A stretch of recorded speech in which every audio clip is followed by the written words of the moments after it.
नमस्कार दोस्तों। आज हम पढ़ेंगे राजस्थान जीके का टॉपिक राजस्थानी चित्रशैली। राजस्थानी चित्रशैली में का सबसे पहला वैज्ञानिक विभाजन आनंद कुमार स्वामी ने किया और 1916 ईस्वी में इनकी पुस्तक राजपूत पेंटिंग में किया। राजस्थानी चित्रकला की जन्मभूमि मेवाड़ है। अजंता चित्रण परंपरा को आगे बढ़ाया। राजस्थानी चित्रकला पर प्रभाव क्रम से सबसे पहले जैन शैली, उसके बाद गुजरात शैली, उसके बाद अपभ्रंश शैली और उसके बाद मुगल शैली। इस प्रकार से राजस्थानी चित्रकला का विकास हुआ। 17वीं से 8वीं शताब्दी के मध्य राजस्थानी चित्रकला का स्वर्णयुग कहलाता है। राजस्थानी चित्रकला को 4 स्कूलों में विभाजित किया जाता है। सबसे पहले मेवाड़ स्कूल, जिसमें चावंड, उदयपुर, नाथद्वारा, देवगढ़ उपशैली आती है। उसके बाद मारवाड़ स्कूल, जिसमें जोधपुर, बीकानेर, किशनगढ़ शैली आती है। उसके बाद हाड़ौती स्कूल, जिसमें बूंदी, कोटा स्कूल आती है। उसके बाद ढूंढाड़ स्कूल, जिसमें आमेर, जयपुर, अलवर, उनियारा और शेखावाटी उपशैली आती है। और उसके साथ हम सबसे पहले पढ़ेंगे मेवाड़ चित्रशैली। मेवाड़ चित्रशैली जो कि राजस्थानी चित्रशैली की मूल शैली कहलाती है। पोथी ग्रंथों का अधिक चित्रण हुआ है। मेवाड़ शैली में पोथी ग्रंथों का अधिक चित्रण हुआ है। और राजस्थान का पहला चित्रित ग्रंथ श्रावक प्रतिक्रमण सूत्र चूर्णी भी इसी शैली का है। और दूसरा सुपार्श्वनाथ चरित्रम भी इसी का है। कुंभा के काल में उल्लेखनीय प्रगति हुई है। और प्रताप के काल में राजधानी चावंड में विकास हुआ। और महाराणा प्रताप के काल में करती थी ढोलामारू 1592 और इनके चित्रकार थे नासिरुद्दीन। और उसके बाद में महाराणा प्रताप के पुत्र अमर सिंह के काल में रागमाला ग्रंथ चित्रित किया गया था और इनके चित्रकार थे नासिरुद्दीन।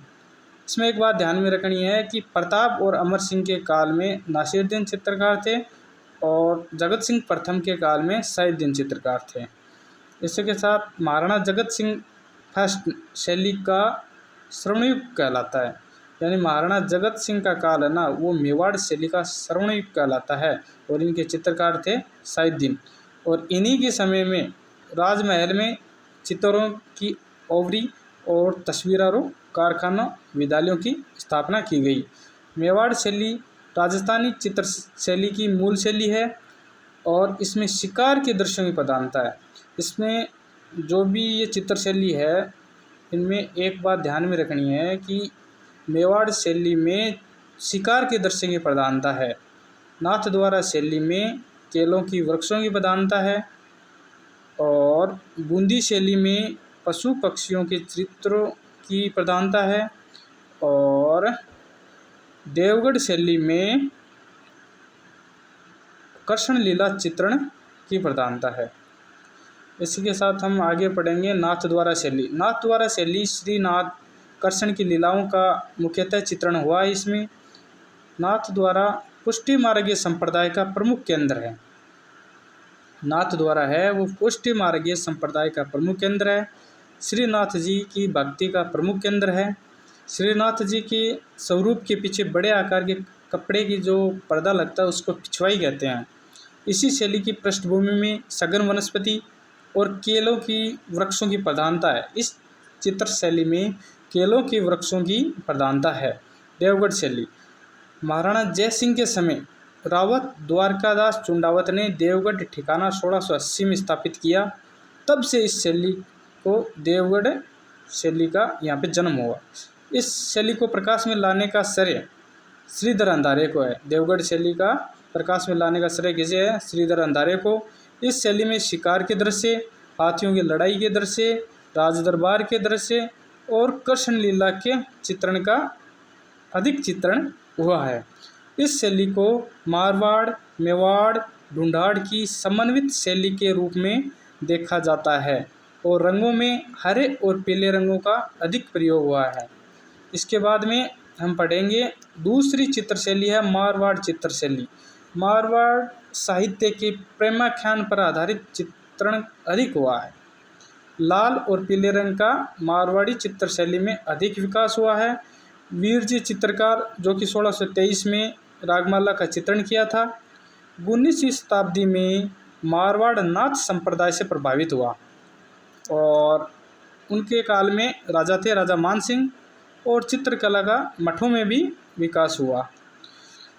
इसके बाद में मारवाड़ चित्रशैली की उपशैली है बीकानेर शैली, जिसको प्रकाश में लाने का श्रेय है हरमन गोड्ज जो कि विदेशी थे। इनकी पुस्तक है arts and architect of Bikaner. Maharaja Anoop Singh के काल में बीकानेर शैली का श्रवण काल था। इसी के काल में विशुद्ध बीकानेर शैली के दिग्दर्शन हमको दिखाई देते हैं। मुगल शैली व दक्कन शैली का समन्वय स्थापित की हुई बीकानेर शैली है। किशनगढ़ शैली, किशनगढ़ शैली को प्रकाश में लाने का श्रेय किसको है? एरिक डिक्सन और फयाज अली को है जो कि विदेशी हैं। और किशनगढ़ शैली में वल्लभ संप्रदाय का प्रभाव दिखाई देता है और नाथद्वारा शैली में पुष्टि मार्गीय संप्रदाय का प्रभाव अधिक दिखाई देता है। ये दो बात ध्यान में रखनी है।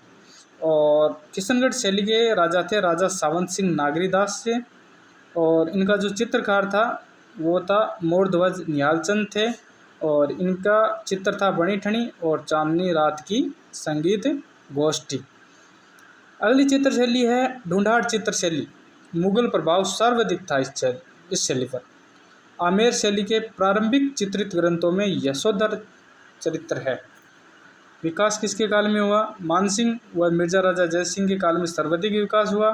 चित्रित ग्रंथ कौन सा है? रसिक प्रिया है और कृष्ण रुक्मिणी है। चित्र कौन सा है? बिहारी सतसई पर आधारित चित्र है। इसके बाद में जयपुर शैली। जयपुर शैली का विकास स्वाई जयसिंह सेकंड के काल में हुआ। चितेरा कौन था?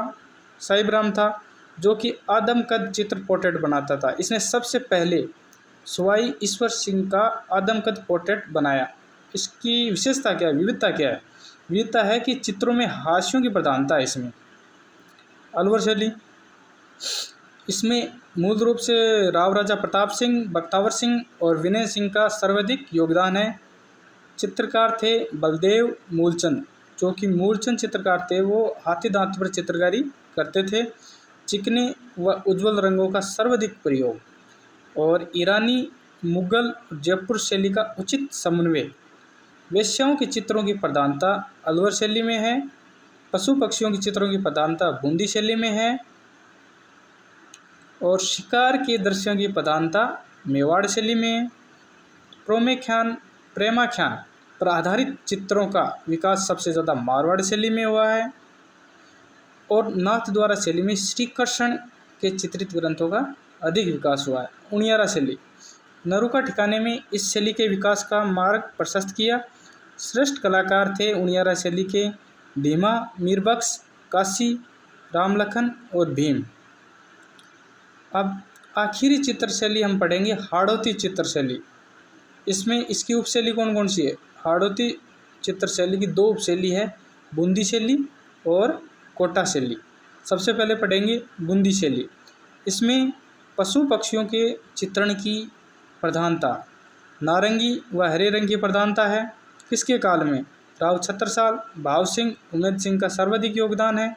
राव उमेद सिंह का जंगली सुअर का शिकार करते हुए चित्र जो कि बनाया गया था 1750 में, काफ़ी प्रसिद्ध हुआ। इस शैली की आकृतियाँ लंबी, पतली, स्त्रियों के अरुण, मुख गोल व चिबुक, पीठ की ओर झुकी हुई छोटी होती है। उसके बाद में पढ़ेंगे हम कोटा शैली। कोटा शैली में स्त्री आकृतियों का चित्रण बहुत ही सुंदर किया गया है। बूंदी शाखा से कोटा शैली का स्वतंत्र अस्तित्व का सर्वे राजा राम सिंह 1696 से 1707 में किया था। भीम सिंह ने कृष्ण भक्ति का विशेष महत्व दिया। उमेद सिंह ने शिकार का चित्रण हुआ। उमेद सिंह के काल में शिकार के दृश्यों का चित्रण हुआ। 1768 में डालू नाम के चित्रकार द्वारा चित्रित रागमाला सेट कोटा कलम का सर्वाधिक बड़ा सेट था। इसी के साथ हमारा आज का टॉपिक राजस्थानी चित्रकला का टॉपिक कंप्लीट हुआ। जय हिंद।